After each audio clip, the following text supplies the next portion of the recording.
Hi friends, cinema Mohan కి స్వాగతం. Power star Pawan Kalyan అభిమానులు తెగ సంబరాలు చేసుకుంటున్నారు. అందుకు కారణం ఏంటనే వివరాలను ఇప్పుడు మనం చూద్దాం. పవర్ స్టార్ పవన్ కళ్యాణ్ ఇప్పుడు రాజకీయాల్లో బిజీగా ఉన్నారు. ఆయన పొలిటికల్ ఎంట్రీ కంటే ముందుగానే 3 సినిమాలు స్టార్ట్ చేశారు.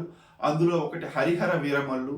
ఆ సినిమానైతే కరోనా టైంలోనే స్టార్ట్ చేశారు. అంటే కరోనా టైం తగ్గి షూటింగ్లకు అనుమతి ఇచ్చిన ఆ క్రమంలోనే హరిహర వీరమల్లు అనేటువంటి ఒక హిస్టారికల్ పీరియాడిక్ డ్రామాని ఆయన స్టార్ట్ చేశారనమాట. అయితే కొన్ని కారణాలతో ఆ సినిమా ఎందుకనో వాయిదాల మీద వాయిదాలు పడుతూ వచ్చింది. ఇప్పటి వరకు ఆ సినిమా కంప్లీట్ కాలేదు. లేటెస్ట్ సమాచారం ప్రకారము సినిమా దాదాపు షూటింగ్ కంప్లీట్ అయిపోయింది.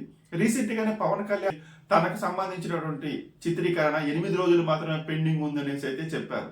ఇదంతా బాగానే ఉంది, కానీ న్యూ ఇయర్ కి సంబంధించి హరిహర వీరమల్లు నుంచి ఎలాంటి అప్డేట్ వస్తుందో అనేసి ఆయన అభిమానులు ఎంతో ఆసక్తిగా ఎదురు చూశారు. దానికి తగ్గట్టుగానే మేకర్స్ అయితే హరిహర వీరమల్లుకి సంబంధించినటువంటి క్రేజీ అప్డేట్ ఇచ్చేశారనమాట.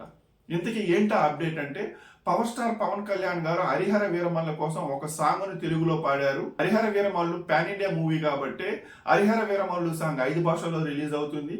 తెలుగు విషయానికి వస్తే తెలుగులో సాంగ్ ని మాత్రం పవర్ స్టార్ పవన్ కళ్యాణ్ పాడటం ఆయన అభిమానులకు ఎంతో ఆనందాన్ని ఇస్తుంది. ఆ పాట ఎప్పుడు రిలీజ్ అవుతుందో అని అందరూ అనుకుంటున్న తరుణంలో మేకర్స్ దానికి సంబంధించిన క్లారిటీ ఇచ్చేశారు.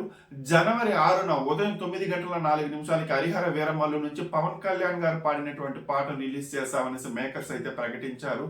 ఇక సినిమా రిలీజ్ విషయానికి వస్తే మార్చి 28న హరిహర వీరమల్లు రిలీజ్ కాబోతుంది.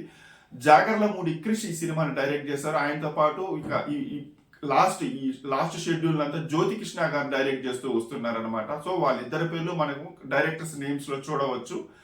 మార్చి 28న మాత్రము పవర్ స్టార్ పవన్ కళ్యాణ్ అభిమానులకు పెద్ద పండగే అని చెప్పవచ్చు. అంతకంటే ముందుగానే ఆయన గొంతుతో పాడినటువంటి పాటను జనవరి 6న మనం వినేయచ్చు.